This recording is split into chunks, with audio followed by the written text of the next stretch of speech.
नमस्कार दोस्तों, मैं रोहित शुक्ला एक बार फिर से आप सभी का स्वागत करता हूं हमारे YouTube चैनल में गायत्री एजुकेशन क्लासेस। ठीक है ना। आपको पता होगा हम CSIR नेट मैथमेटिकल साइंस की लेक्चर सीरीज चला रहे थे, ठीक, जिसमें हम रिया एनालिसिस के लेक्चर नंबर 7 तक पहुंच चुके थे। आज हमारा लेक्चर नंबर 8 है। ठीक, मैंने लास्ट क्लास में लिमिट्स एंड कंटिन्यूटी की डेफिनेशन में आपको लिमिट्स की डेफिनेशन क्लियर करी थी और कुछ बेसिक कॉन्सेप्ट बताए थे। ठीक, आज मैं आपके लिए लाया हूं इंपॉर्टेंट क्वेश्चन भाई साहब, है ना। इंपॉर्टेंट क्वेश्चन जो CSIR जिस तरीके के क्वेश्चन पूछता है, मैं वो कॉन्सेप्ट आपके मन में डेवलप करना चाहता हूं। ठीक, हालांकि कुछ एक बातें है ना, क्वेश्चंस आगे मैं आपको करा रहा हूं, लेकिन कुछ एक दो बातें जरूर हैं कि आप कम से कम लिमिट के स्टैंडर्ड फॉर्मूलोस को याद रखिए। ठीक, उनके फॉर्मूलेस और उनके कॉन्सेप्ट को याद करिए। आप सब 11th क्लास पढ़ के आए हैं तो बिल्कुल कुछ बातें तो आपको लिमिट्स को लेकर करनी पड़ेंगी, वरना लिमिट्स चैप्टर आपसे नहीं हो पाएगा। ठीक, तो चलिए इंपॉर्टेंट क्वेश्चन में अपन पहले क्वेश्चन की ओर बढ़ते हैं, है ना। अच्छा, दूसरी बात ये, क्वेश्चन के 4 ऑप्शन दिए हुए हैं, हो सके तो वीडियो रोक के पहले आप खुद ही ट्राई करिए। ठीक, किस तरीके के क्वेश्चन पूछता है आप देखिए। ये लिमिट का क्वेश्चन जो आपको दिख रहा है, हालांकि लिमिट का क्वेश्चन नहीं, क्यों? क्योंकि क्वेश्चन पढ़िए, limit n tends to infinity, ये फंक्शन दिया है जिसकी वैल्यू 1/3 हमें उन्होंने ऑलरेडी दे रखी है, लेकिन हमें क्या निकालना है? Find the range. तो आप बोलेंगे सर ये तो फंक्शन का क्वेश्चन हो गया। फंक्शन का है लेकिन लिमिट के थ्रू होके जाता है, इसलिए ये लिमिट का क्वेश्चन हो गया। ठीक, अब आपके पास 4 ऑप्शन है कि x की रेंज बतानी है। जरा देखिए, n टेंड्स टू इनफाइनाइट पे आपके फंक्शन में जहां x मौजूद है, x आपका यहां मौजूद है, इस x की क्या रेंज होगी? मेरे ख्याल से आप सबको पता होगा कि y बराबर f ऑफ x होता है, जहां पे जो x होता है ये डोमेन का काम करता है। मेरे ख्याल से सारी बातें लोगों को पता है। और ये जो y है ये रेंज का काम करता है। यानी कि दूसरा व्यक्ति ये भी बोल सकता है कि f ऑफ x अपने आप में किसका काम करता है? रेंज का काम करता है। ठीक, तो हमें वो रेंज निकालनी है जिसपे ये x डिपेंड कर रहा है, यानी कि ऐसी कौन सी वैल्यू पे ये जो फंक्शन है अनडिफाइंड ना हो, वही उसकी रेंज कहलाएगी। ठीक, रेंज निकालने का बेसिक कॉन्सेप्ट यही है कि आपके दिए हुए फंक्शन को इनडिटर्मिनेट फॉर्म में ना बदल पाए, या फिर जो आपका दिया हुआ फंक्शन है वो कोई अनडिफाइंड वैल्यू की ओर ना चला जाए। ठीक, तो रेंज निकालते हैं, कैसे निकालेंगे भाई साहब? आप देख पा रहे होंगे लिमिट का क्वेश्चन है। ठीक, जब n टेंड्स टू इनफाइनाइट होता है तो आप सबको ये कॉन्सेप्ट पता ही होगा कि हम हमेशा ऊपर वाले में और नीचे वाले में हाईएस्ट डिग्री कॉमन लिया करते थे, याद होगा आपको। अब हाईएस्ट डिग्री आप देख पा रहे होंगे, ऊपर में मतलब n इंटू 3 की पावर n मौजूद है। क्या नीचे वो सारी चीजें मौजूद है? चलो देखते हैं। मैं यहां पे लिख रहा हूं limit n tends to infinite n dot 3 की पावर n अपॉन, है ना। यहां पे से देखो, यहां पे तो कुछ भी मौजूद नहीं है। यहां पे आप देख पा रहे हो कि 3 की पावर n है, तो यहां पे भी 3 की पावर n है। कितने लोगों को ये बात याद है कि a की पावर n प्लस m को हम सेपरेट लिख सकते थे, a की पावर n इंटू a की पावर m, क्योंकि बेस सेम होता था तो पावर ऐड हो जाती थी। तो यहां पे भी वही रोल है। ये जो लिखा हुआ है ना 3 की पावर n प्लस 1, असल में ये कहां से आया होगा? 3 की पावर n इंटू 3। इतनी बात आपको समझ में आई होगी। अच्छा, अब यदि मैं कॉमन लूं, यानी कि यार ऊपर भी 3 की पावर n है, यहां पे भी 3 की पावर n है, यहां पे भी 3 की पावर n है, तो इतना तो आप समझ पा रहे होगे कि यदि 3 की पावर n कॉमन लेता हूं तो ऊपर वाले से कट जाएगा। जिसके पास नहीं उसके पास हम लगा देंगे। दूसरी बात, यहां पे n है, इसके पास भी n मौजूद है, और देखिए इसके पास भी n मौजूद है। यानी कि ऊपर वाली चीज यदि मैं पूरी की पूरी कॉमन में निकालूं, है ना, n इंटू 3 की पावर n, तो इसके पास n तो था, क्या नहीं था? तो आप बोलोगे सर इसके पास, है ना, ये पावर n तो लगा दो, 3 की पावर n नहीं था, तो मैंने उसको डिवाइड में दे दिया। आप जानते हो जैसे 3 की पावर n अंदर मल्टीप्लाई होगा, ये n यहां पे वापस सेट हो जाएगा, 3 की पावर n से 3 की पावर n कैंसिल हो जाएगा, वापस हमारा जो क्वेश्चन है वो हमें मिल जाएगा। ठीक, प्लस इसके पास n भी है, 3 की पावर n भी है। क्यों? क्योंकि 3 की पावर n प्लस 1 का मतलब होता है 3 की पावर n इंटू 3, तो 3 की पावर n भी बाहर आ गया, n भी बाहर आ गया, बचेगा सिर्फ कितना? 3। इतनी बात आपको समझ में आई। क्वेश्चन में रेंज निकालना है, लेकिन रेंज निकालने से पहले इस लिमिट के थ्रू ही होके हमें जाना पड़ेगा, तभी पता चलेगा x क्या है। देखो बताता हूं कैसे। प्लस 3 की पावर n है, 3 की पावर n कॉमन निकाल लिया है, ठीक है, यहां 1 बचा, लेकिन n मौजूद नहीं था उसके पास, तो भाई उसको n तो देना पड़ेगा हमें। ये हमारे घर से हमने दिया, और इज इक्वल टू वैल्यू कितनी दी हुई है? 1/3। ठीक, हमारा पूरा फोकस है x की रेंज निकालना, लेकिन उससे पहले हम कुछ बातों में क्लियर हो जाएं कि ये आ गया 1। अब जरा ध्यान से देखिए, CSIR कहां पे गेम खेलता है। आपको गेम तो समझ में आ गया होगा। लिमिट के क्वेश्चन में x की रेंज पूछा है, यानी कि जाहिर सी बात है कुछ ना कुछ उसने होशियारी की है। क्या होशियारी की बताता हूं आपको। देखो, उन्होंने लिमिट कि लिमिटिंग वैल्यू ऑलरेडी दे रखी है। कहने का मतलब ये कि आपको दिख रहा है ऊपर 1 आ चुका है, देखिए यहां पे भी ऊपर 1 आ चुका है, दिख रहा है आपको, नीचे 3 आ चुका है, यहां पे भी 3 है, यानी कि ये चीज सॉल्व होने के बाद आंसर 1/3 आएगा। सर आएगा कैसे आएगा, लेकिन यहां पे तो अभी 2 टर्म्स और मौजूद हैं, तो खुद ही सोचिए, limit n tends to infinite चल रहा है, limit n tends to infinite चल रहा है। जिस दिन मान लीजिए अभी ये टर्म भूल जाइए, ठीक, जैसे ही इनफाइनाइट डलेगा, जैसे ही इनफाइनाइट डलेगा तो यहां पे इनफाइनाइट डलेगा, यहां पे इनफाइनाइट डलते ही हमें पता है कोई भी चीज अपॉन में इनफाइनाइट क्या हो जाएगी, 0। यानी क्या ये तो 0 हो ही रहा है, ये चीज तो 0 हो ही रही है, ये चीज अपने आप में 0 तो हो ही जाएगी, यानी कि मुझे इसकी चिंता तो करनी नहीं चाहिए। क्यों? क्योंकि जैसे ये चीज 0 होगी यहां पे 3 बचेगा, और देखिए 1/3 1/3। पर आप सब बोलेंगे नहीं सर, यहां पे आपने जो हाथ रखा है इस हाथ को हटाओ, ये टर्म भी तो बचा हुआ है, इसका क्या करें। सही बात है भाई साहब, ये चीज हमें परेशानी नहीं दे रही है ना, मैं लिख देता हूं परेशान नहीं कर रही है, ये है ना, परेशान नहीं कर रही। तो कौन कर रहा है भाई साहब? भाई साहब ये परेशान कर रहा है। अब आप क्या बोलोगे, सर अब इसकी दिक्कत ये है कि 1/3 तो बहुत इजीली आ रहा है। कैसे आ रहा है साहब, कि है ना, मान लीजिए ये चीज होती ही नहीं, ये चीज होती ही नहीं, तो 1/3 मैं सीधे लिमिट रखता, ये चीज 0 हो जाती, 1/3 आंसर आ जाता। यानी कि आप ये बोलना चाह रहे हो कि यार सर यदि ये चीज गायब हो जाए तो काम बन सकता है।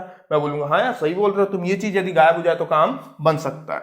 अच्छा तो एक काम करते, गायब कर देते हैं। कैसे गायब करेंगे सर? हम बोलेंगे कि हम ये कहना चाह रहे हैं कि यार ये टर्म 0 हो गई, हमने अपने मन से इस चीज को 0 कर दिया। अब आप बोलोगे ये होल पावर n कैसे, देखिए इसकी पावर n, इसकी पावर n, आपको फॉर्मूला याद होगा, a की पावर n b की पावर n, तो a/b की होल पावर n, है ना, इतनी बात आपको याद होगी। तो वो यहां पे मैंने कॉमन ले लिया पावर, इसको मैंने क्या कर दिया 0, क्योंकि आप अच्छे से ये बात समझ चुके हैं कि 1/3 आने के लिए ये दिक्कत देगा नहीं, यानी कि इस टर्म में छेड़छाड़ करने की जरूरत नहीं है। ठीक, यदि ये टर्म किसी भी हालत में वैनिश हो जाए तो हमारा काम क्या बन जाएगा, ये टर्म वैनिश होते ही हमें 1/3 मिल रहा है, और ये टर्म वैनिश होने का मतलब क्या है कि ये वाली टर्म क्या हो जाए, 0 हो जाए। जब n टेंड्स टू क्या हो, इनफाइनाइट, तो लिमिट को तो नहीं कर सकते।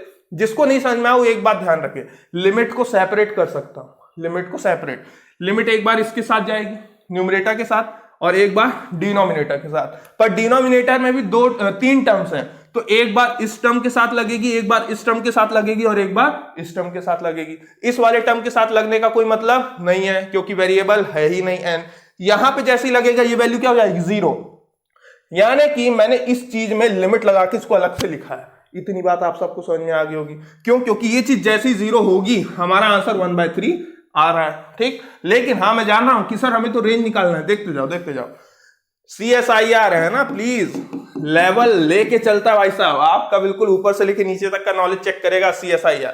अच्छा अब क्या करें, अब यहां पे गाड़ी अटक गई साहब, यहां पे गाड़ी अटक गई। ये चीज कैसे 0 होगी, मैं आपको एक बात याद दिलाना चाहूंगा। आप में से कईयों को ये बात याद होगी कि जब भी limit n tends to infinite a की पावर x होता था, जहां पे a को हम बेस कहते हैं, है ना, और x आपका एक्सपोनेंट होता है। इतनी बात आपको याद होगी। ठीक, ये x है ना, ये x है, x टेंड्स टू इनफाइनाइट। तो आपको ये बात याद होगी कि इसकी असल में 3 वैल्यूज आती थी। पावर में इनफाइनाइट होते ही, पावर में इनफाइनाइट होते ही ये तो होके ही रहेगी, इसकी पावर इनफाइनाइट तो होके ही रहेगी। यानी कि पूरी की पूरी जो डिपेंडेंसी है वो किसके ऊपर डिपेंड करेगी, ए के ऊपर डिपेंड करेगी, यानी कि बेस वैल्यू के ऊपर डिपेंड करेगी कि आंसर क्या आएगा। कहने का मतलब ये है कि यहां पे तो इनफाइनाइट लग के ही रहेगा। तो मेरे को इसके बारे में नॉलेज होना चाहिए। कैसा नॉलेज? जिस दिन आपका जो ए होगा वो -1 और 1 के बीच में यदि होगा तो ये जो वैल्यू आएगी ना ये 0 हो जाएगी। ठीक, क्यों? क्योंकि वैल्यू -1 और 1 के बीच में, यानी कि आपका बेस कैसा हो रहा है, छोटा हो रहा है। बेस यहां पे आपका छोटा हो रहा है भाई साहब, मैं लिख दे रहा हूं, बेस आपका छोटा हो रहा है। तो किसी भी छोटे की पावर इनफाइनाइट उस चीज को कहां पहुंचा देगी, 0 पे पहुंचा देगी। और देखिए यदि मैंने बोला कि आपका बेस ग्रेटर देन 1, बड़ा हो रहा है, तो आपका बेस बड़ा हो रहा है तो पावर जब आप उसमें इनफाइनाइट लगाओगे तो वो बेस वैल्यू पे बड़ी पावर आपको और बड़ी वैल्यू दे देगी। जैसे कि मान लीजिए मैंने बोला 3 की पावर इंफिनिटी, बेस कितना है 1 से बड़ा, तो इसका आंसर नो डाउट कितना आएगा, इनफाइनाइट आएगा। लेकिन यदि मैंने बोल दिया मान लीजिए 1/2 की पावर इनफाइनाइट। तो दुनिया जानती है यार 1/2 की पावर क्या होती है, 0.5 होती है, की पावर इनफाइनाइट पूछ रहा हूं। कईयों को डाउट आएगा सर कैसे आप बोल रहे हो कि इसकी वैल्यू 0 हो जाएगी, क्यों? क्योंकि 1/2 जो बेस है वो 0 से छोटा है ना, या फिर ये बोल सकते हो -1 और 1 के बीच में है। देखो यदि मैंने आपसे बोला होता 0.5 का स्क्वायर, तो कितने लोग इस बात पे एग्री होते कि इसका स्क्वायर करते ही वैल्यू बड़ी हो जाएगी कि छोटी हो जाएगी? तो ये बात आपको पता है, ये 0.025 हो जाएगी, इतनी बात आपको पता है ना। सॉरी ये गलत कर दिया क्या, 0.5 इंटू 0.5 है ना, तो हाँ इतना ही कुछ होगा मेरे ख्याल से, है ना। देख ले, मतलब इतना तो आप समझ रहे हो कि वो वैल्यू छोटी होती जाएगी। 0 के करीब जब आप जाते जाओगे और उसका स्क्वायर या क्यूब करते जाओगे तो वैल्यू क्या होती जाएगी, छोटी होती जाएगी। वही मैं समझाना चाह रहा हूं कि जब आपका जो बेस है वो छोटा हो, उसकी पावर बड़ी हो, सोचिए यहां पे तो 2 था तो वैल्यू छोटी हो गई। पावर में बात कर रहा हूं इनफाइनाइट, मैं पावर में इनफाइनाइट की बात कर रहा हूं। उस इनफाइनाइट को मान लीजिए कुछ समय के लिए 81, तो सोचिए ये वैल्यू कितनी, 0.00000 एकदम थक जाओगे तब जाके आखिरी में कुछ मिलेगा। समझ में आ रही बात? यानी कि यदि बेस छोटा है और पावर बड़ी है, बेस छोटा है पावर बड़ी है आपकी, और बेस छोटा मतलब कैसा, 0 के करीब में है, 0 के करीब में है, तो वैल्यू हमेशा किस ओर जाएगी, 0 की ओर जाएगी, ठीक, क्योंकि 0.00000 पहुंच रहा है। लेकिन यदि बेस बड़ा है, अब जैसे मैं यदि आपसे बोलूं 3 की पावर 3, तो दुनिया कहेगी भाई साहब 3 इंटू 3 इंटू 3, तो कितना हो जाएगा, 3 से 9 3 27, यानी कि सिर्फ 3 की पावर 3 जब चढ़ा है तो 27। सोचिए पावर 81 कितना होगा, सोचिए पावर 1000 कितना होगा, तो सोचिए पावर इनफाइनाइट कितना होगा, तो आप बोल दोगे इनफाइनाइट। समझ में आई बात? लेकिन जिस दिन आपने बोला है एग्जैक्ट 1, ये कैसा 1 है, एग्जैक्ट 1, तो दुनिया कहेगी भाई साहब 1 की पावर में तो कुछ भी चढ़ा लो, कितनी बार भी 1 मल्टीप्लाई करो, आंसर क्या आएगा, 1। ये कॉन्सेप्ट यदि आपको क्लियर है कि यदि बेस आपका 0 के करीब में है तो वैल्यू 0 आएगी, यदि बेस आपका 1 से बड़ा है तो वैल्यू इनफाइनाइट हो जाएगी, और यदि बेस एग्जैक्ट 1 है तो आपकी वैल्यू 1 हो जाएगी। यही कॉन्सेप्ट मैं पीछे इस्तेमाल करने वाला हूं। देखो कितने लोगों को यह बात समझ में आ गई कि यह चीज 0 कब होगी। बात ध्यान से सुनना, मैं फिर से याद दिला दे रहा हूं, जब बेस 0 के बहुत करीब होता है तभी वैल्यू 0 आती है, तभी a की पावर x, जहां पे x की वैल्यू कितनी होगी, इनफाइनाइट है ना, यानी कि a की पावर इनफाइनाइट 0 कब होगा, जब आप बोलोगे जब ये चीज छोटी होगी। बिल्कुल सही बात है। तो मैं वही तो बताना चाह रहा हूं कि देखिए यहां पे इनफाइनाइट लगाते ही आप बोलोगे साहब x - 2/3 की पावर इनफाइनाइट, ये 0, सही बात है, यहां पे इनफाइनाइट यहां पे लगेगा, तो ये चीज की पावर इनफाइनाइट 0 कब होगी, तो आप बोलोगे सर पीछे के मुताबिक जब अंदर वाली चीज 0 के बहुत करीब हो जाए, तो आप बोलोगे सर यदि किसी दिन x - 2/3 ये जो है ये -1 और 1 के बीच में आ जाए। अरे ये देखो ना यार, जब बेस आपका -1 और 1 के बीच में आ जाए तो ही तो वैल्यू 0 हो सकती है। कब 0 होगी, जब उसकी पावर में क्या चढ़ा हो, इनफाइनाइट, और ये बेस हमारा छोटा माना जाएगा। वही काम मैं कर रहा हूं कि मैं अपने बेस को यदि छोटा कर दूंगा तो 0 हो जाएगा अपने आप, और हमें 0 ही तो करना है, हमें इस चीज को 0 ही तो करना है, और इस चीज को 0 करने के लिए बेस वैल्यू को छोटा करना होगा। बेस वैल्यू छोटा होगा तभी तो 0 आएगा। तो बेस वैल्यू मैंने बोला तो -1 से 1 के बीच में, और ये -1 और 1 कहां से लिया, ये -1 और 1 के बीच में बेस को ले रहा हूं मैं, ठीक। तो यदि -1 और 1 के बीच में मैं इधर पे पूरा 3 से मल्टीप्लाई कर रहा हूं, 3 से मल्टीप्लाई करते कितनों की बात समझ में आई कि -3, अच्छा, इज x - 2 < 3, इतनी बात आपको समझ में आई होगी। लेकिन मैं एक यहां पे और कॉन्सेप्ट आपको बताना चाहूंगा, ठीक। देखो कैसे देखते जाओ, अभी तो इतना है, अभी इतना चलने दो, ठीक। -3 है, लेकिन ये -2 है, हमें तो क्या चाहिए, x की रेंज चाहिए। देखिए हम धीरे धीरे x की रेंज में पहुंच रहे हैं। ये चीज तो 0 हो ही जाएगी, ये चीज 0 कब हो जाएगी, जब ये बेस वैल्यू -1 और 1 के बीच में होगी। लेकिन यहां से मुझे x की वैल्यू भी मिल जाएगी, कैसे, जैसे ही मैं यहां पे दोनों साइड +2 करूंगा, मतलब हर साइड में +2 करूंगा, तो कितने लोग ये बात समझ गए, इस चीज को मैं यहां पे लिख रहा हूं इस कलर से, कि ये हो जाएगा -1x है ना, क्योंकि +2 -2 कैंसिल, और 3 + 2 5। देखिए x की वैल्यू कहां से लेके कहां तक आ गई, -1 से लेके 5 तक आ गई। लेकिन आप बोलोगे सर अब यहां पे तो -1 से 5 वाली वैल्यू कोई है ही नहीं, यहां पे आप बोलोगे सर सिर्फ ये वाली वैल्यू है और एक ये है -1 से 5 के बीच में। लेकिन अब देखो ये दो क्रॉस हो गए, ये दो तो क्रॉस हो गए। अब -1 से 5 में ये इक्वालिटी वाली आएगी कि इनइक्वालिटी वाली आएगी? ऐसे समय पे क्या करें? तो देखो ऐसे समय पे आपको कुछ नहीं करना है। -1 ये यहाँ पे इनइक्वालिटी है, -1 यदि आप इससे बड़ी वैल्यू लोगे या फिर 5 से छोटी वैल्यू लोगे। लेकिन अब कैसे चेक करें? तो किसी एक को चेक करिए, हमेशा इक्वालिटी वाली को चेक किया करिए। कैसे चेक करेंगे? -1 को और 5 को रख के देखिए। किसमें रख के देखिए? इसमें रख के देखिए। जैसे ही आप यहाँ पे -1 रखोगे, -1 रखते ही -1 -2 कितना हो जाएगा? -3/3 और पावर में कितना चल रहा है? इनफाइनाइट रख दो, ठीक। और -3 से कटेगा तो सिर्फ बचेगा -1 की पावर इनफाइनाइट। और आप जानते हो बेस वैल्यू क्या है? छोटी हो गई है, बेस वैल्यू छोटी हो गई है। तो बेस वैल्यू छोटी होते ही आप समझ जाएंगे कि क्या होने वाला है इसमें। तो आप बोलेंगे भाई साहब इसमें ये काम होगा। तो देखो इसमें काम क्या होगा? -1 की पावर इनफाइनाइट है। -1 की पावर इनफाइनाइट मतलब क्या समझते हो? देखो यहां पे एक बात ध्यान रखना, हमेशा इनफाइनाइट कोई ना कोई तो नंबर हो ही सकता है, कभी ना कभी चल के कोई ना कोई नंबर हो ही सकता है। आप एक बड़ा नंबर एज्यूम करो, वो बड़ा नंबर हो सकता है या तो पावर में इवन आ रहा हो, या तो पावर में इवन आ रहा हो, या तो पावर में ऑड आ रहा हो। इतनी बात आप समझ पा रहे हैं? अच्छा हाँ यार साहब ये बात तो आप सही बोल रहे हो कि या तो इवन नंबर आप चुनोगे या तो ऑड नंबर चुनोगे। मान लीजिए आपने एक नंबर इवन चुना भी, तो सामने वाला बंदा उसे +1 करके उसको ऑड भी तो चुन सकता है, आपसे बड़ी वैल्यू एज्यूम कर सकता है।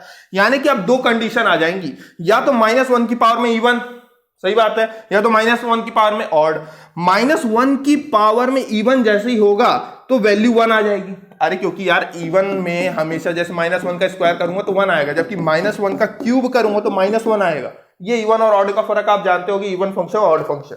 तो यहां पे यार ये वैल्यू अलग देगा और ये वैल्यू अलग देगा, यानी कि बात गड़बड़ हो रही है, बात गड़बड़ हो रही है। क्यों? क्योंकि यार यहां पे तो दो कंडीशन आ गई, दो कंडीशन आ गई कि -1 में इक्वालिटी लूं कि ना लूं। तो मैं बोलूंगा नहीं भैया मैं इक्वालिटी नहीं ले रहा हूं। तो जब मैं इक्वालिटी ले ही नहीं रहा हूं तो मेरे लिए ऑप्शन कैंसिल हो गया, सिर्फ बचा ऑप्शन कौन सा? -1 से 5 के बीच की सारी वैल्यूज मेरे पास लागू होगी। एक भी कंडीशन यदि फॉलो नहीं हुई तो हमारे पास एक कंडीशन आ जाएगी, ठीक। तो ये हमारे पास वैल्यू आ गई -1 से 5 के बीच की, हालांकि हमने निकाली भी वही है, ठीक। x हमारा -1 से 5 के बीच में।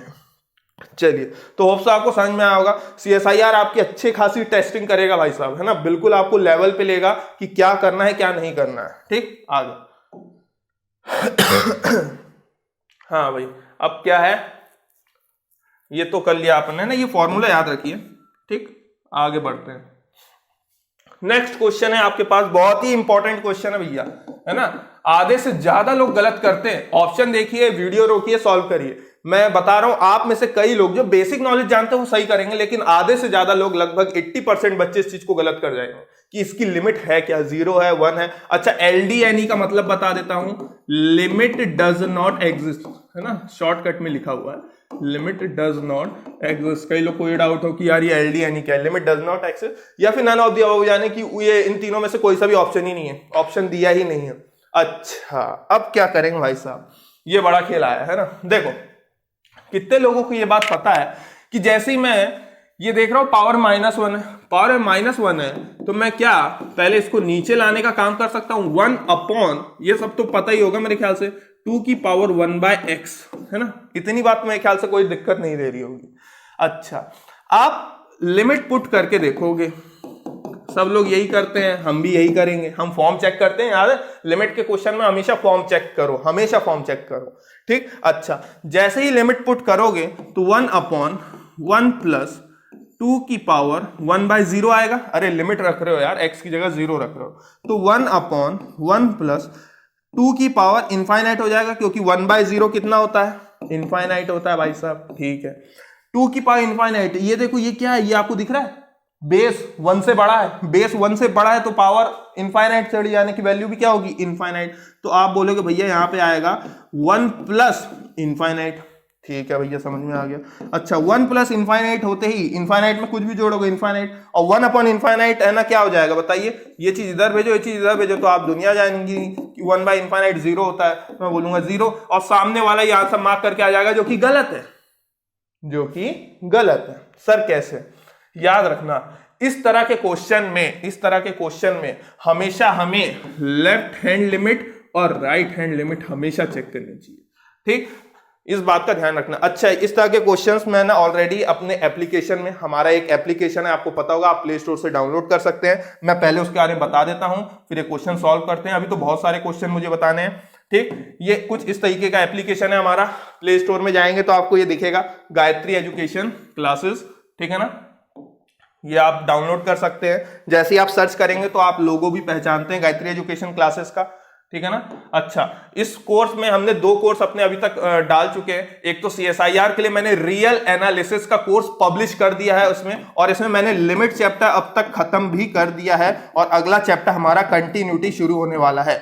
तो यदि आप इसको परचेस करना चाहते हो तो आप परचेस करें, ठीक। और हमारा इंग्लिश ग्रामर का कोर्स है ना, SSC के लिए जो बच्चे प्रिपरेशन कर रहे हैं, इसमें बहुत सारे लेक्चर्स डल चुके हैं, अलग अलग चैप्टर्स इसमें ऑलरेडी कंप्लीट हो चुके हैं। और ये हमारा लिमिट्स एंड कंटिन्यूटी का इसमें लिमिट डल चुका है, कंटिन्यूटी चल रहा है, ठीक। बहुत ही हाई लेवल पे चल रहा है इसमें, आप उसको परचेस कर सकते हैं। ये रहा मेरा रिया एनालिसिस का कोर्स, ठीक है ना। और इसकी जो वैलिडिटी है ये 6 मंथ की है, ठीक। और आपको बहुत ही मजा आएगा। वीडियो आप डाउनलोड भी कर पाएंगे उसी ऐप के थ्रू, है ना, और उसमें देख पाएंगे, बार बार रिवीजन कर पाएंगे। 6 मंथ की वैलिडिटी और इनफाइनाइट टाइम आप उस वीडियो को चला सकते हैं, ठीक। तो ये रिया एनालिसिस का पूरा झंझट खत्म करने के लिए मैंने ये कोर्स लॉन्च किया है, ठीक। CSIR लेवल का लिए तो आप समझ जाइए किस लेवल का उठाया। वहां पे इससे ही बड़े बड़े भयंकर क्वेश्चन डील करूंगा मैं, है ना। चलिए हम अपने क्वेश्चन में वापस आए। तो हमारी बात चल रही थी कि सर यहाँ पे 0 आया, लेकिन आप बोल रहे हो वैल्यू 0 नहीं है, क्योंकि भाई साहब 80% बच्चे जिनको नॉलेज नहीं है ना, वो यही करेंगे। इस तरह के क्वेश्चंस को भी मैंने पहचानना सिखाया कि कैसे पहचाना जाता है कि कब लेफ्ट हैंड लिमिट लगाई जाए और कब राइट हैंड लिमिट लगाई जाए। इस क्वेश्चन में हमेशा लेफ्ट हैंड लिमिट और राइट हैंड लिमिट जरूर चेक करके जाए। कैसे चेक करके जाए? देखिए, लेफ्ट हैंड लिमिट का मतलब तो दुनिया बोलेगी कि भाई साहब आप ये बोलना चाह रहे हो limit x tends to 0 plus पे बात करना है। सॉरी, यहाँ पे 0 माइनस है, लेफ्ट हैंड लिखा है ना। 0 माइनस पे बात करना है आपके, ये 1 प्लस 2 1/x की पावर -1 पे, और यहाँ पे limit x tends to 0 plus पे बात करना है आपको 1 प्लस 2 1/x की पावर -1। अच्छा, x टेंड्स टू 0 माइनस देखते ही दुनिया कहेगी कि x की जगह 0 प्लस h रखो, यानी कि h रखो। अरे यार, फिर से गड़बड़ी हो गई है ना, सॉरी, लेफ्ट हैंड लिमिट है, बार राइट ले रहा हूं। 0 माइनस h रखो, यानी कि x की जगह क्या रखो आप, -h रखो। यहां पे x की जगह आपको क्या रखना पड़ेगा, 0 प्लस h, यानी कि सिर्फ क्या रखना है, h। जरा रख के देखते हैं क्या आता है, क्या 0 वैल्यू आ रही है, देखते हैं। क्योंकि आप में से कईयों को बात पता है कि जिस दिन left hand limit is equal to right hand limit होगी, तभी तो हम क्या बोलेंगे कि हमें जो वैल्यू मिलनी थी वो मिल जाएगी। तो चलिए निकालते हैं। जैसे ही रखूंगा तो 1 अपॉन इस चीज को नीचे ले आया। अच्छा, अब क्योंकि भैया x की जगह h ने ले लिया है, तो अब किसका फंडा शुरू हो जाएगा, h का शुरू हो जाएगा ना, h से लिमिट शुरू होगी। क्यों? क्योंकि अब h ने जगह ले लिया। अभी तक x था, x की जगह कौन आ गया है, h आ गया। अच्छा, बाकी यहां पे रखो 1 प्लस 1/2 की पावर ना, यही है ना, ओह सॉरी, ये ऊपर ही है, 2 ऊपर ही है ना। 2 की पावर क्या रखूंगा भाई साहब, हमने लेफ्ट हैंड लिमिट में x की जगह क्या रखना, -h, तो -1/h यहां पे रखूंगा। आप देख पा रहे हो ये चीज नीचे आई है। यहां पे देखो, क्वेश्चन यहां से सॉल्व करना शुरू कर रहा हूं। पहले 1 अपॉन करके नीचे ले आया हूं, फिर यहां पे x की जगह 0 रख के देखा था, यहाँ पे h की जगह 0 रखेंगे, लेकिन x की जगह पहले क्या रिप्लेस किया मैंने, -h। उसी तरीके से यहां पे भी limit s tends to 0 1 upon 1 plus 2 की पावर 1/h आ जाएगा। इतनी बात आप सबको क्लियर है ना। इस स्टेप से आगे बढ़ा रहा हूं मैं। इस स्टेप को पहले कन्वर्ट कर लिया, फिर इस स्टेप में मैंने h को -h और एक बार h रिप्लेस किया।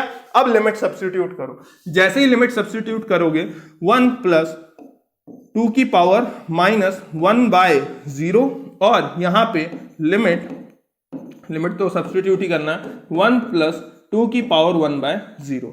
यहां पे जब सॉल्व करोगे 1 प्लस 2 की पावर 1/0 का मतलब क्या होगा, इनफाइनाइट, तो 2 की पावर इनफाइनाइट। और बेस, क्योंकि आप देख पा रहे हो बेस कैसा है आपका, बड़ा है, तो 1 प्लस यहां पे क्या आ जाएगी वैल्यू, इनफाइनाइट। इसको सॉल्व करते ही 1 अपॉन इनफाइनाइट, क्योंकि इनफाइनाइट में कुछ भी ऐड करो इनफाइनाइट, वैल्यू कितनी हो जाएगी, 0। तो आप बोलोगे सर 0 आ गई। 1 मिनट, इसको भी चेक कर लो पहले। इसको जैसे ही चेक करेंगे 1 प्लस 2 की पावर -इनफाइनाइट। अब 2 की पावर -इनफाइनाइट में लोग लटकते, मैं यहाँ पे आपको बता देता हूँ 2 की पावर -इनफाइनाइट। देखो कितनों को पता है 2 की पावर -इनफाइनाइट को क्या मैं 1 अपॉन 2 की पावर इनफाइनाइट लिख सकता हूँ, और कितनों को पता है 1 अपॉन बेस आपका 2 है और पावर में इनफाइनाइट है, तो वैल्यू क्या हो जाएगी, इनफाइनाइट हो जाएगी। और 1 अपॉन इनफाइनाइट आपकी वैल्यू क्या हो जाएगी, 0 हो जाएगी। तो देखो 2 की पावर माइनस इनफाइनाइट क्या हो रहा है, 0, जबकि 2 की पावर इनफाइनाइट क्या हो जाता है, इनफाइनाइट। देखो हमने लिखा है 2 की पावर इनफाइनाइट क्या हो जाता है, इनफाइनाइट, जबकि 2 की पावर माइनस इनफाइनाइट क्या हो जाता है, 0। तो मैं यहां पे क्या लिखूंगा, 1 अपॉन 1 प्लस 0। सही बात है, 2 की पावर माइनस इनफाइनाइट क्या हो रहा है, 0। जैसे इसको सॉल्व करेंगे यहां पे आ जाएगा 1 प्लस 0 यानी 1, यानी कि वैल्यू कितनी आ गई, 1। जरा गौर से देखें भैया, बात गड़बड़ हो गई है ना, क्या हो गई है, लेफ्ट हैंड लिमिट आपने निकाला है 1 और राइट हैंड लिमिट आपने निकाला है कितना, 0। दूर दूर तक क्या आपको इक्वल दिख रही है, दूर दूर तक इक्वल है, कहीं इक्वल नहीं है। तो आप क्या बोलेंगे, left hand limit is not equal to right hand limit. और इस चीज के लिए तो हमें एक ही चीज बताया गया है, लिमिट डज नॉट एग्जिस्ट। इस बात का आपको मेरे ख्याल से पता होना चाहिए। तो लोग बाग ये इतनी बड़ी गलती करके आए हैं इस क्वेश्चन में कि आप खुद ही देखिए 0 लगा के आए, जबकि 0 नहीं, लिमिट डज नॉट एग्जिस्ट का इसका आंसर था। नन ऑफ द अबव भी मत लगाना, क्योंकि आंसर तो दिया हुआ है कि इस फंक्शन की लिमिट एग्जिस्ट ही नहीं करती है, दूर दूर तक कहीं पे वास्ता नहीं है, आप इतना देख लीजिए। ठीक, तो इस तरीके के क्वेश्चन है जो आपकी CSIR लेवल टेस्टिंग कर लेगा। ठीक, आगे और देखते हैं, अभी तो बहुत सारी चीजें। हाँ भाई साहब, question, limit n tends to infinity -1 की पावर, ये ग्रेटेस्ट इंटीजर फंक्शन है ना। फंक्शन का नॉलेज आपको भयंकर होना चाहिए, जिसको नहीं है नॉलेज तो वो मेरे कोर्स में आके देखेगा, क्योंकि मैं वहां पे फंक्शन भी कवर कराऊंगा, है ना। फंक्शन वही बहुत ही डीपली, डोमेन, रेंज, कोडोमेन, सारी बातें, क्योंकि वही चीज है रिया एनालिसिस में। Real analysis totally based on function, जिसको फंक्शन का नॉलेज है उसको रिया एनालिसिस आता है, वरना कुछ नहीं आता। ठीक, तो ग्रेटेस्ट इंटीजर फंक्शन, और मेरे इस बात से वो सभी पढ़ने वाले बच्चे एग्री करेंगे कहीं ना कहीं कि ये बात सही है, जिसको फंक्शन का नॉलेज है ना, वो क्वेश्चन से डील कर जाता है, कैसे भी डील कर जाता है, कोई भी मेथड अप्लाई करता है, लेकिन डील कर जाता है। और जिनको नहीं आता वो भी इस बात से एग्री करेंगे, जब उन्हें लगता है यार कि कोई नई चीज सीखे हैं, तो उनको एक मन में कॉन्फिडेंस डेवलप होता है कि नहीं यार अब मैं कर सकता हूं। ठीक, तो दोनों ही तरह के बच्चों के लिए बातें हैं कि आपको नॉलेज होना चाहिए। ठीक, ग्रेटेस्ट इंटीजर फंक्शन है ना, मैंने आपको कोर्स का अपना बता ही दिया है। हमारे कोर्स में मैंने लिमिट कवर कर दिया, मैंने लिमिट से शुरू ही करी है ना, लिमिट से बात शुरू करी है, उसके बाद कंटिन्यूटी, फिर डिफरेंशियबिलिटी, उसके बाद फंक्शंस। तो मैं पहले वो सारे टॉपिक उठा रहा हूं जो जरूरत है रिया एनालिसिस को कवर अप करने के लिए, और फिर रिया एनालिसिस तो पूरा कवर हो गई, उसमें रीमान इंटीग्रल वगैरह वगैरह। ठीक, चलिए, ग्रेटेस्ट इंटीजर के बारे में मेरे ख्याल से आप सबको पता होना चाहिए। क्या पता होना चाहिए, मैं बता देता हूं थोड़ा। जिस दिन आपको किसी ने बोला ग्रेटेस्ट इंटीजर के अंदर 0.2 डला हुआ है, ठीक, 0.2 डला हुआ है, उस दिन मैं खटाक से वैल्यू क्या बोल दूंगा इसकी, 0। जिस दिन किसी ने बोला ग्रेटेस्ट इंटीजर के अंदर -2.5 डला हुआ है, उस दिन मेरी वैल्यू खटाक से क्या आ जाएगी, -3। तो आपको क्या लगता है क्या हो रहा है, देखिए रियल लाइन में समझिए, रियल लाइन में ये है 0, यहां कहीं होगा 0.2, रियल लाइन में यहां कहीं होगा आपका -2.5, यहां कहीं होगा -2 और यहां कहीं होगा -3। इससे तो आप मेरी बात एग्री करेंगे। ग्रेटेस्ट इंटीजर, उसका नाम ही कैसा है भाई साहब, इंटीजर, उसका नाम ही इंटीजर है, तो वो इंटीजर में बदलेगा उस वैल्यू को। कैसे बदलेगा, -2.5 को किधर ले जाएगा, वो -3 की ओर इंटीजर में बदल देगा। ठीक, अपनी लेफ्ट वैल्यू को कैरी करेगा, 0.2 की वैल्यू को तुरंत किधर भेज देगा, 0 पे भेज देगा। तो ये ग्रेटेस्ट इंटीजर का कमाल है। चलिए, तो क्वेश्चन देखते हैं, मस्त क्वेश्चन दिया है, limit n tends to infinite -1 की पावर ग्रेटेस्ट इंटीजर n।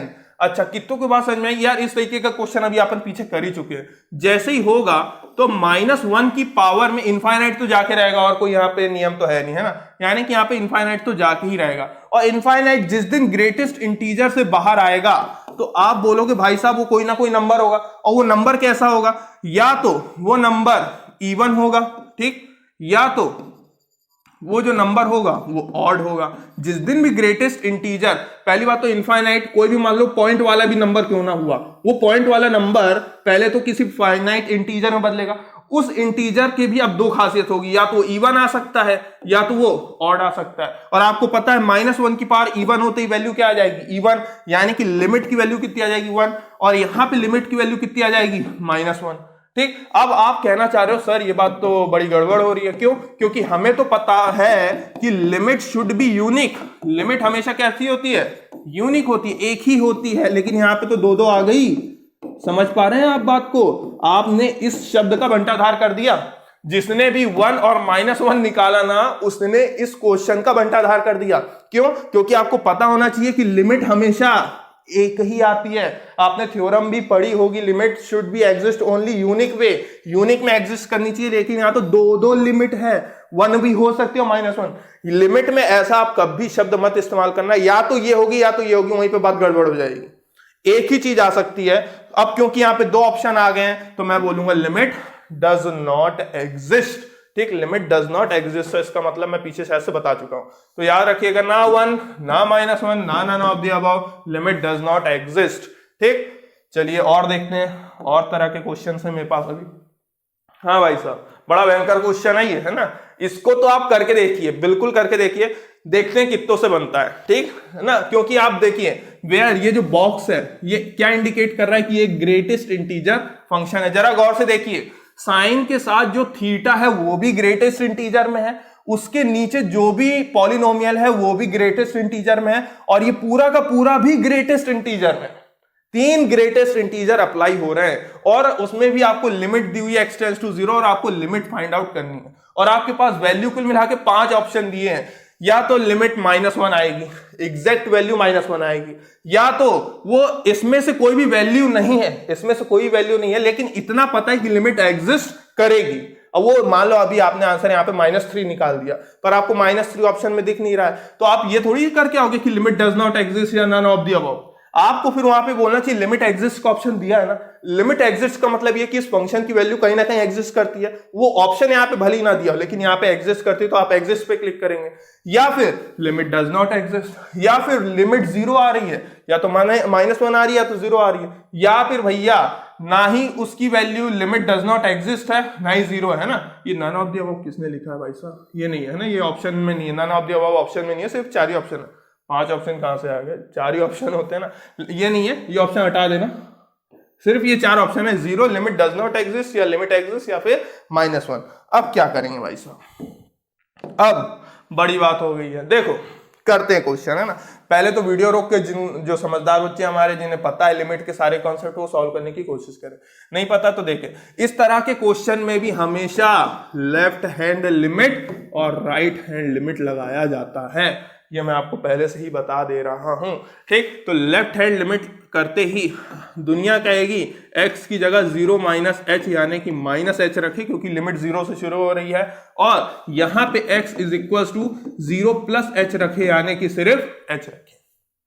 अच्छा, तो जैसे ही मैं ये बात रखूंगा तो मुझे मिलेगा लिमिट। अब क्योंकि लिमिट कहां से शुरू होगी? h से शुरू होगी, क्योंकि h ने एंट्री मारी है। अभी क्वेश्चन में h ने एंट्री मारी है। लोगों को यह भी डाउट आता है, सर क्यों? अरे भैया अभी तो बच्चा अभी तो शुरू हुआ, इसलिए h टेंड्स टू 0। अच्छा, बाकी अंदर लिखो, साइन अंदर ग्रेटेस्ट इंटीजर, ये बाहर लगा दूं पहले ही, कईयों को इसमें दिक्कत हो जाएगी। x की जगह मुझे क्या रखना है? h रखना है। तो h रखते ही भाई साहब मेरे पास आ जाएगा कितना? ये हो जाएगा h - 3। ठीक, और यहां पे भी क्या आ जाएगा भाई साहब? h - 3। ठीक, और ये ग्रेटेस्ट इंटीजर लगा दिया। अच्छा, यहां पे बात कर लें, लिमिट h टेंड्स टू 0, क्योंकि h ने एंट्री ले ली है, लेकिन यहाँ पे वैल्यू कितनी लेनी है हमें? -h। यहाँ -h है ना, कईयों को ये -h है, -h। अच्छा, ये देखो, अब यहाँ पे क्या आएगा हमारा? साइन h ही लेना है भैया, -3 है ना, और यहाँ पे h - 3। चलो भैया ये आ गया, फिर ये एक और ग्रेटेस्ट इंटीजर आ गया। अब क्या करें? पहली बात तो आप लेफ्ट हैंड लिमिट और राइट हैंड लिमिट निकालने में अपना डर निकाल दें। कैसे? कितनों को ये बात पता है? अच्छा, मैं एक काम यहाँ पे कर रहा हूँ, है ना, मुझे एक काम यहाँ पे अच्छा दिख रहा है, आपको बताऊंगा अभी मैं क्यों कर रहा हूं।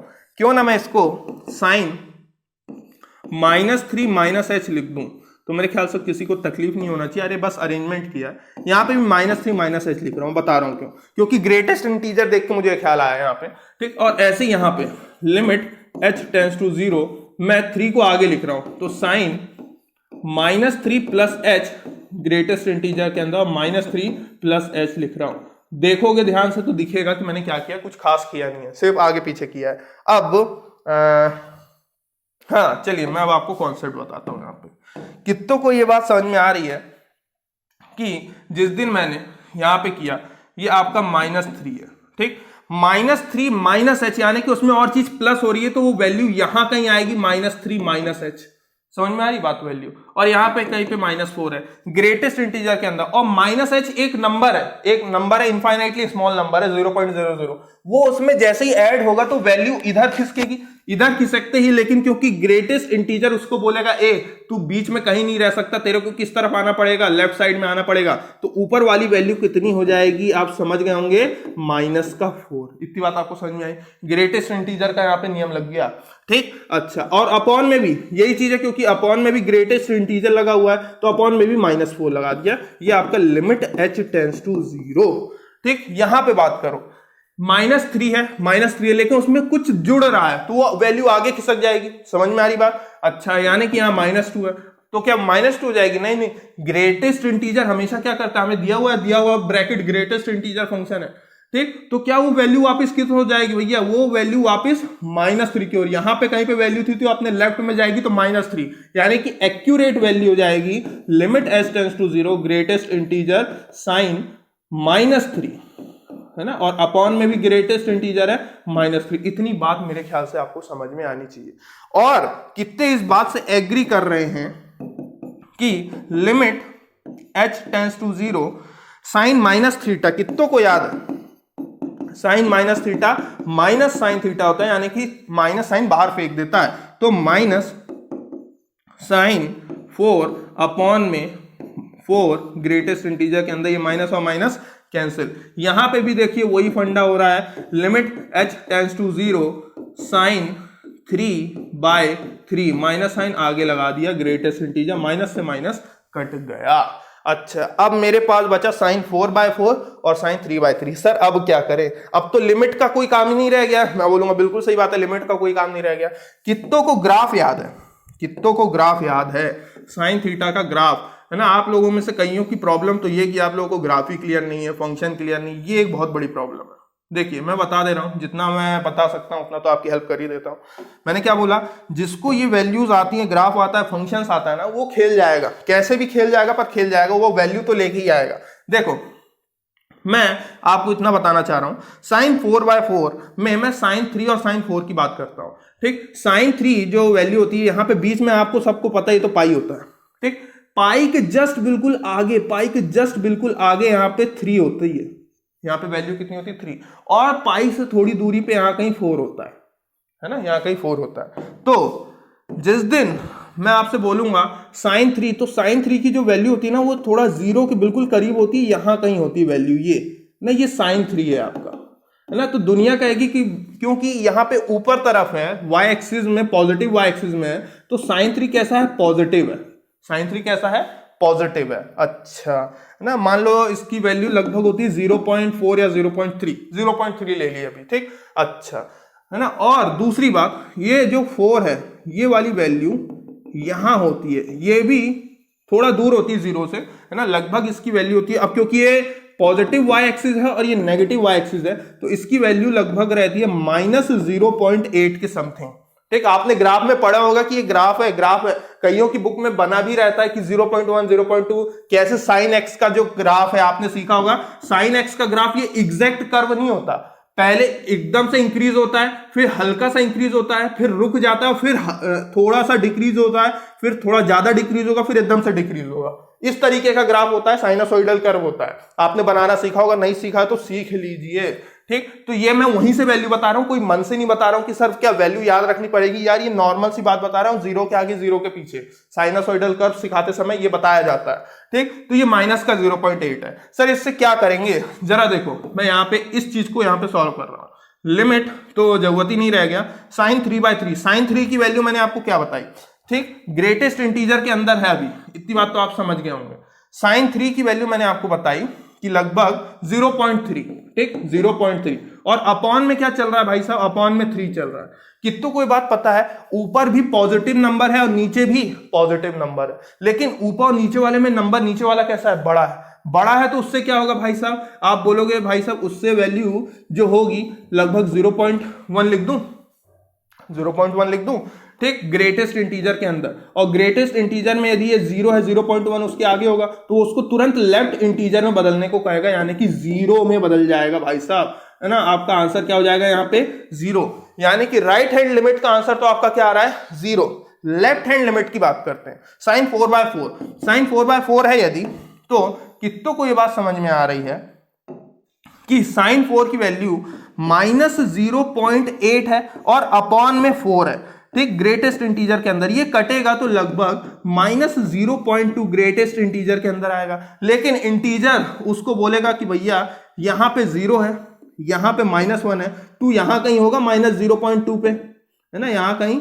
अरे यार ये इस चीज को यहां से हटा के यहां पे बना रहा हूं, ठीक, ये देखिए भैया यहां कहीं 0, यहां कहीं -0.2 और यहां कहीं -1, सही बात है। तो ये वैल्यू -0.2 है, लेकिन ग्रेटेस्ट इंटीजर उसको लेफ्ट वैल्यू में बदलने को बोलेगा और आंसर क्या आ जाएगा भाई साहब -1। लेफ्ट हैंड लिमिट -1 है, राइट हैंड लिमिट 0 है। तो आप में से सभी समझ गए होंगे वैल्यू कितनी है, लिमिट डज नॉट एग्जिस्ट, ऐसे कोई फंक्शन की लिमिट एग्जिस्ट ही नहीं करती, ठीक। ये ऑप्शन हटा लेना है ना, वो गलती से लिखा गया था।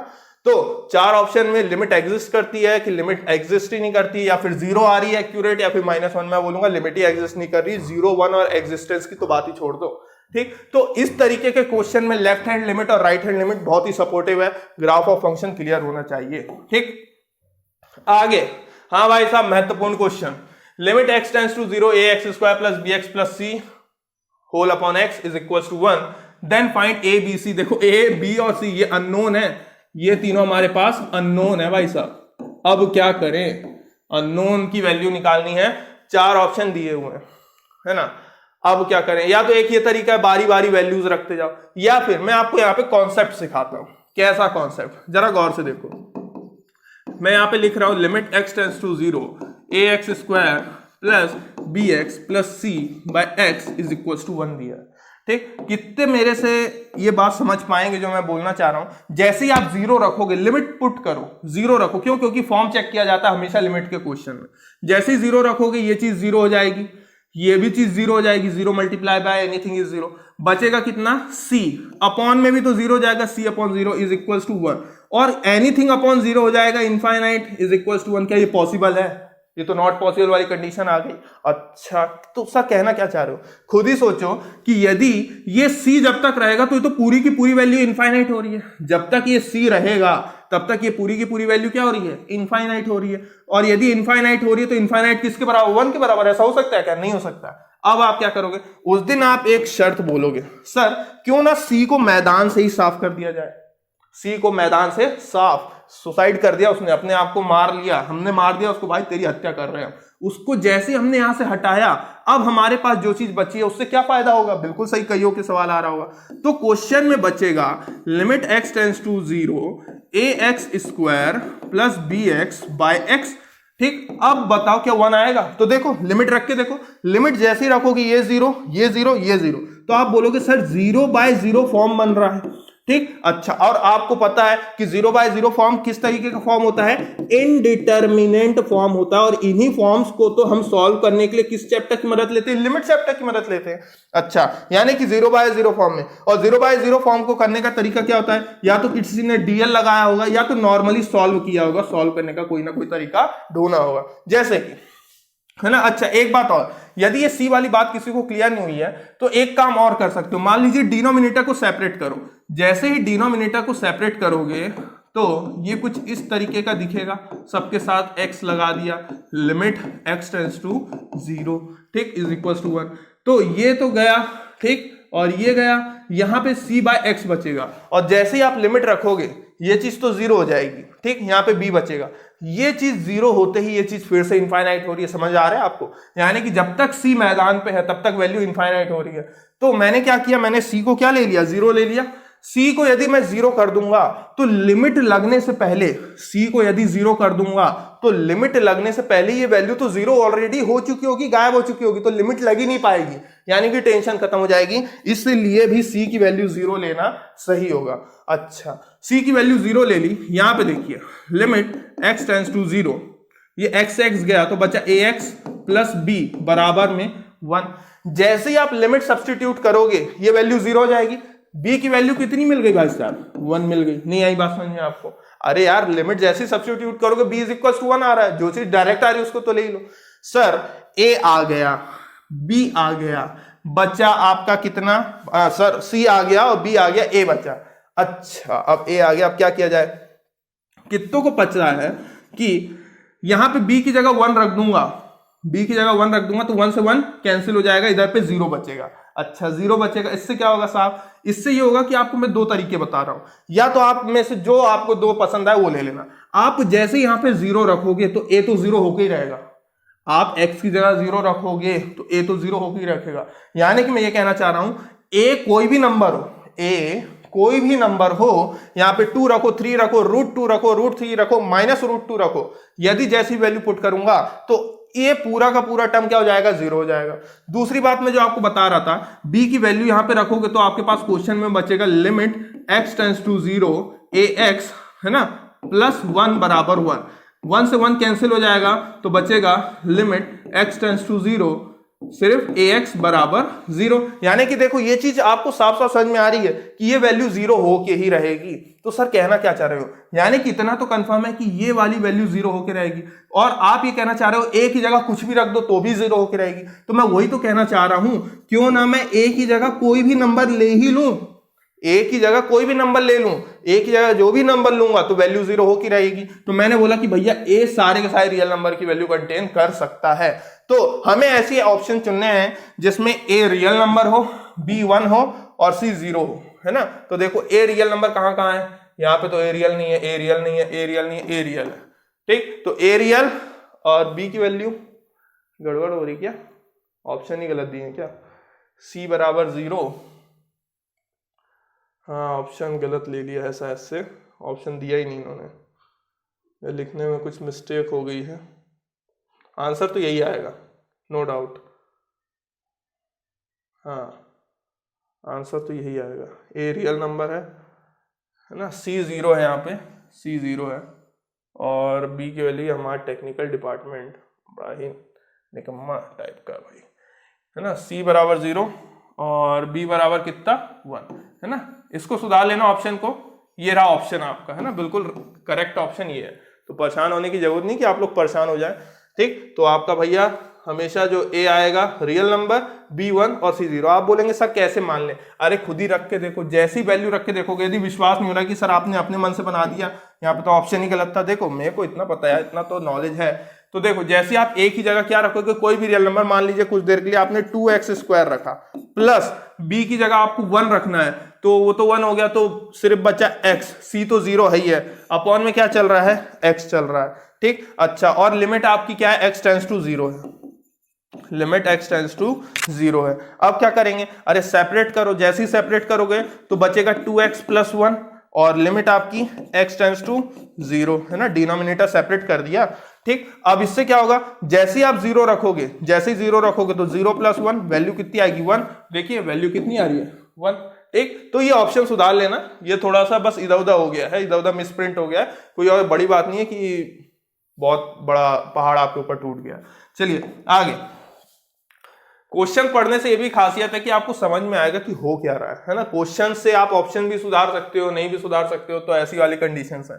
हाँ भैया हमारा ये जो लास्ट क्वेश्चन है, देखिए अब ये पिछले वाले क्वेश्चन से थोड़ा अलग है, पिछले वाले क्वेश्चन से थोड़ा अलग है। यहाँ पे x टेंड्स टू क्या था 0, अब उन्होंने हमें क्या दे दिया x टेंड्स टू इनफाइनाइट। तो वीडियो रोक के तो पहले तो आप सॉल्व करने का कोशिश करिए कि कैसा हो रहा है। जैसे सबसे पहली बात तो मैं जैसे ही यहाँ पे इनफाइनाइट रखूं, मैं एक काम कर रहा हूं, पहले डिनोमिनेटर को सेपरेट कर रहा हूं, क्योंकि लास्ट क्वेश्चन में सेपरेट करने के बड़े फायदे हुए थे। तो हो जाएगा ax + b + c by x आ जाएगा, ठीक। Limit x tends to infinite, ठीक। कितनों को ये बात पता है कि जैसे इनफाइनाइट रखूंगा, ये इनफाइनाइट और infinite plus anything, infinite plus anything is equals to 1, तो क्या सही है गलत है, ठीक, गड़बड़ है। क्यों, क्योंकि जैसे यहां पे इनफाइनाइट आ रहा है, ये वैल्यू इनफाइनाइट हो रही है। दूसरी बात, यहां पे सिर्फ इस टर्म को देखो, जैसे यहां पे इनफाइनाइट लगेगा, नीचे यहां पे जैसे ही इनफाइनाइट लगेगा तो ये वैल्यू क्या हो जाएगी 0 हो जाएगी। यानी कि आप एक बात समझ रहे हैं कि यार ये वैल्यू 0 होके ही रहेगी। क्यों, क्योंकि जैसी ये वैल्यू 0 हो रही है तो मुझे एक बात समझ में आ रही है कि मैं c की जगह कोई भी वैल्यू रख लूं, c की जगह कोई वैल्यू रख लूं, ये जो इनफाइनाइट नीचे लगेगा ना, ये इसको 0 कर देगा। यानी कि एक बात तो मैं समझ गया कि c मुझे क्या लेना है, रियल नंबर लेना है, सी मुझे एक रियल नंबर लेना है। ऑप्शंस के मुताबिक सी रियल नंबर, अरे बाप रे, दो ऑप्शनों में सी रियल नंबर है। चलो चलो तो आगे बढ़ते हैं ना। अच्छा, सी रियल लेना है तो कितनों को पता है, मेरे पास बचा ax plus B is equals to 1।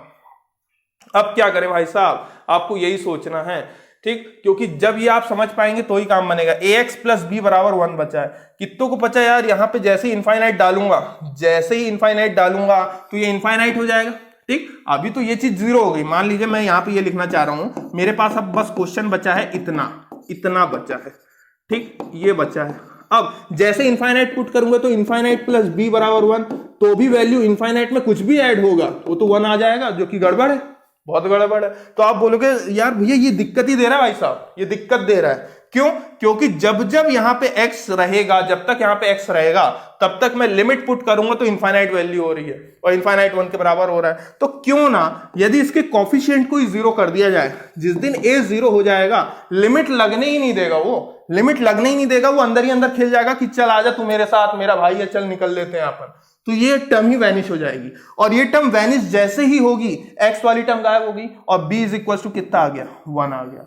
तो देखिए a0 b1 और c रियल नंबर, ठीक, तो c रियल नंबर 2 में है, ठीक, और b1 होना चाहिए तो b1 है। अच्छा, और a0 ये रहा, option A is the right answer, ठीक। इस तरह के क्वेश्चन में, इस तरह के क्वेश्चन में एक हिंट, हमेशा राइट साइड में जो लिमिटिंग वैल्यू दे दी गई है ना, उससे कंपेयर करना है आपको, उससे कंपेयर कर करके वैल्यू निकालनी है। तो आपको होप्स हो CSIR का लेवल समझ में आया होगा। और फिर से एक बार आखिरी बार मैं आपको बताना चाह रहा हूं कि हमारा रिया एनालिसिस का कोर्स पब्लिश हो चुका है। ये सिर्फ रिया एनालिसिस का कोर्स मैंने पब्लिश किया है और बहुत ही कम कीमतों में किया। लोगों को ये कीमत ज्यादा लगती, मुझे नहीं पता। आप लोगों को यदि विश्वास नहीं तो आप चाहें तो ऑल ओवर पहले सर्च कर लें, उसके बाद पुष्टि करने के बाद ही आप इस कोर्स को परचेस करें, ठीक। मैं आपसे साफ साफ विनती कर रहा हूं, अनुरोध कर रहा हूं, है ना। 6 मंथ की वैलिडिटी रहेगी और यहाँ पे ऐप के अंदर ही वीडियो डाउनलोड हो जाएगा, है ना, और उसको आप इनफाइनाइट टाइम्स देख सकते हैं, इनफाइनाइट टाइम देख सकते हैं 6 मंथ तक, ठीक। इतना याद रखिएगा। और पूरा CSIR नेट JRF के लिए रिया एनालिसिस कवर कर रहा हूं, जिसमें पूरा बेसिक टू एडवांस है ना, बेसिक टू एडवांस, तो आपको तकलीफ नहीं होनी चाहिए। तो आज के लिए बस इतना ही, मिलेंगे नेक्स्ट लेक्चर में कंटिन्यूटी के साथ। धन्यवाद, शुभकामनाएं आपको मेरे साथ से बहुत सारी।